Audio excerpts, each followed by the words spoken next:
உங்களை பார்த்துதான் இயேசு சொல்லுகிறார், உங்கள் துக்கம் சந்தோஷமாய் மாறும். பிரியமானவர்களே, 2 சாமுவேல் 22 அதிகாரம் 29 வாசிக்கும் பொழுது அங்கே ஒரு பக்தன் சொல்லுகிறான், கர்த்தர் எனக்கு விளக்காக இருக்கிறார், கர்த்தரே எனக்கு விளக்காக இருக்கிறார், அவர் என் இருளை வெளிச்சமாக்குவார் என்பதான ஒரு நம்பிக்கையோடு அவன் சொல்லுகிறான். அவர் எனக்கு விளக்காய் இருக்கிறபடியால் என்னுடைய இருளை அவர் வெளிச்சமாய் மாற்றுவார் என்பதாக.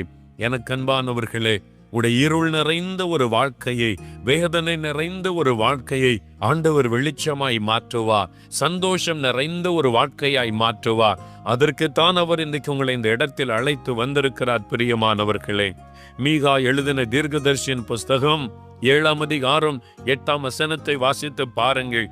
அங்கே ஒரு பக்தன் சொல்லுகிறான், என் சத்துருவே, பிசாசானவனே, நான் இப்படி விழுந்து போனேன் என்று சொல்லி நீ சந்தோஷப்படாதே. நான் விழுந்தாலும் எழுந்திருப்பேன், நான் இருளிலே உட்கார்ந்தாலும் கர்த்தர் எனக்கு வெளிச்சமாயிருப்பார் என்று மகிழ்ச்சியோடு அவன் சொல்லுகிறான்.